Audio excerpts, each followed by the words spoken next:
Procrastination. We've all been there. You find yourself scrolling Instagram, organizing your desk, or making yet another cup of coffee just to avoid the real work. We rely on willpower, pushing ourselves to act. But here's the twist: the harder we rely on willpower alone, the more resistance we create. The majority of us think procrastination is about laziness. It is not. And it's not a willpower problem either. It's something deeper, an emotion management problem. And guess what? Mindfulness might just be the key. So you won't beat procrastination by pushing harder. You beat it by pausing. Sounds backwards, right? Yet, as Thich Nhat Hanh taught, the practice of stopping is the practice of beginning anew. It's not about giving up, it's about resetting your mind so you can move forward. If you're tired of feeling stuck, stick around. In this video, I'll share how mindfulness can flip the switch from I should to I'm doing it, and why procrastination isn't just a bad habit, it's rooted in deeper emotional friction. But to truly break free from procrastination, we need to understand what it really is and why it holds us back in the first place. And that starts with looking at what's really behind it. Procrastination often feels like an unsolvable problem, a heavy weight pulling us down. But what if it's not the problem itself, but a symptom of something deeper? Dr. Pierce Steele defines procrastination as the voluntary delay of some important task we intend to do, despite knowing that we'll suffer as a result. It's more than just putting things off. It's choosing short-term comfort over long-term success, even when we know the consequences. Take this for example. Ever notice how when you have a huge project due, you suddenly must clean your entire room or brew another cup of coffee? It's not that you've magically become a neat freak or a coffee lover. What's really happening is you're avoiding the stress and emotions behind starting that big project, like fear of failure, not knowing where to begin, or worrying it won't be perfect.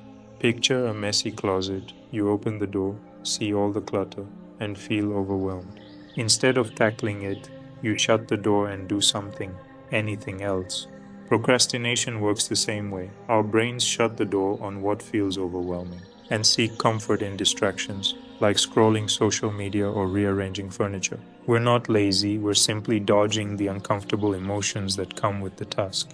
This is where mindfulness can help. According to Thich Nhat Hanh's teachings, mindfulness is about being fully present without judgment, like turning on a flashlight in a dark room.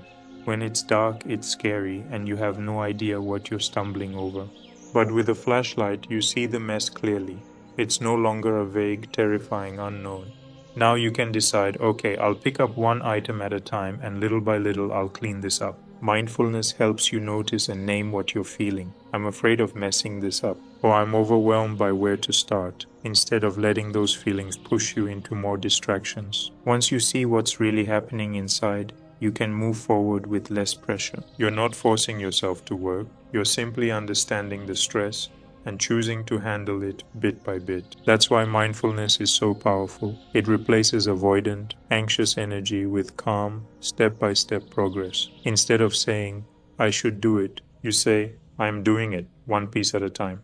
Now that we know why we procrastinate, let's explore 7 mindful steps to transform procrastination into purposeful action. The first step is to anticipate distractions by understanding the cycle of procrastination. The world is full of distractions like notifications, endless content, even our own wandering thoughts. However, procrastination isn't the enemy, it's a signal. But what's it signaling? Like I said earlier, most of us procrastinate because we're avoiding uncomfortable emotions like fear, overwhelm, or even boredom. This is because procrastination follows a 3-step cycle. First, there's a trigger, like stress or discomfort about starting. Then there's avoidance, where we distract ourselves for relief. Finally, there's guilt, which creates even more stress. To break this cycle, use mindfulness. When the trigger appears, pause. Ask yourself, what am I avoiding right now? For example, imagine this: you're about to reach for your phone, not out of need, but habit. Pause for a moment and ask yourself, is this what I really need right now? Now, you don't have to stop using your phone, but as long as you pause and have that moment of awareness, is the first step to regaining control. It's not about resisting distractions, but recognizing them for what they are: temporary impulses, not necessities. And it's in this space that your first mindful step forward begins. With distractions managed, The second step is to anchor ourselves in the only place action can happen, right here, right now, whenever possible. Procrastination often happens because we're stuck in the past or the future, ruminating about past failures or worrying about what lies ahead. But the present moment is where action happens, and mindfulness helps anchor us there. So, making it part of our daily lives to deliberately anchor ourselves in the present moment is a powerful way to prevent our minds from constantly drifting into the past or future where procrastination thrives. Here's how you can practice it. Let's start simple. Take a mindful breath. Close your eyes, take a deep breath, and say to yourself, I'm here, right now. This simple act brings your attention back to the present. The other act is asking a grounding question. Whenever you feel stuck, ask, what's one thing I can do right now? This shifts your focus from overwhelm to action. And the final act is to engage your senses. Pause and notice what's around you, the sounds, smells, or even the texture of what you're touching. These small moments of sensory awareness help ground you in the here and now. Try to do any one of these at least once a day, especially during your free time. Why? Because practicing mindfulness, even especially in your leisure time, strengthens your ability to stay present when it matters most. Over time, these small intentional acts, both during work and in your downtime, build the discipline and clarity needed to overcome procrastination. Next, let's look at how a simple mental shift can drastically reduce resistance. The third step is to reframe the task as an opportunity. Procrastination often happens because a task feels like a burden. But what if you saw it as an opportunity? Most tasks come with labels like hard, boring, or pointless. These labels create resistance. Mindfulness teaches you to reframe the task. Instead of saying, I have to write this report, say, I get to share ideas. Instead of, I hate cleaning, say, I'm creating a calm, clear space. Before starting, write down one way the task benefits you, and this will help you be able to reframe it. Reframing reduces resistance and shifts your mindset toward action. Even after reframing, starting can still feel daunting, which leads us into the fourth step of starting small while staying present. Starting is often the hardest part of any task. That's why the 2-minute rule is so powerful.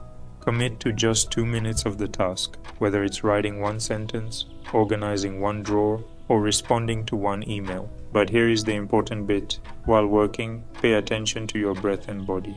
Notice how you feel as you take action. Are your shoulders tense? Relax them. Are your thoughts racing? Gently bring them back to the task. Stay present with each step and notice the feeling of progress, no matter how small. Each action is like laying a brick. Over time, you'll build something solid. Those 2 mindful minutes often lead to 20 minutes or more. By tricking your brain into starting and staying present, tasks stop feeling like burdens and start becoming meaningful connections to the present moment. Once you've started, the next hurdle is the fifth step of detaching from perfectionism. Perfectionism is procrastination's twin. To move forward, you have to let go. We delay starting because we fear the result won't be good enough. Mindfulness teaches us to focus on progress, not perfection. Just as they often say, progress always beats perfection. Try this. Set a timer for 30 minutes and work on a rough draft of whatever project you're working on, and after, repeat to yourself, done is better than perfect. And instead of asking, is this perfect? Ask, am I showing up? The sixth step is to cultivate self-compassion. Procrastination often comes with guilt, but guilt doesn't move you forward.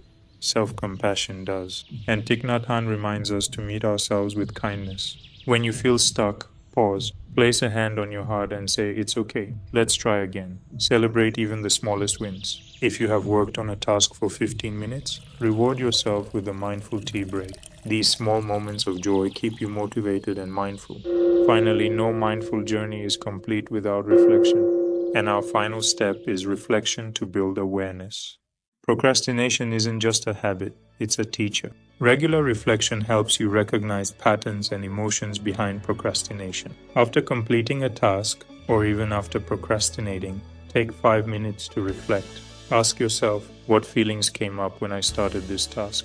What worked well to help me focus? What didn't work? And how can I adjust? Reflection helps you learn from procrastination and turn it into a tool for growth. As we wrap up, Overcoming procrastination with mindfulness isn't about working harder, it's about working smarter. By breaking the procrastination cycle, anchoring yourself in the present, reframing tasks, and embracing imperfection, you don't just get things done, you transform how you approach challenges. So, what's one mindful step you'll take today? Share it in the comments, it might inspire someone else. And don't forget to like and subscribe for more timeless wisdom to help you tackle life's challenges, one moment at a time.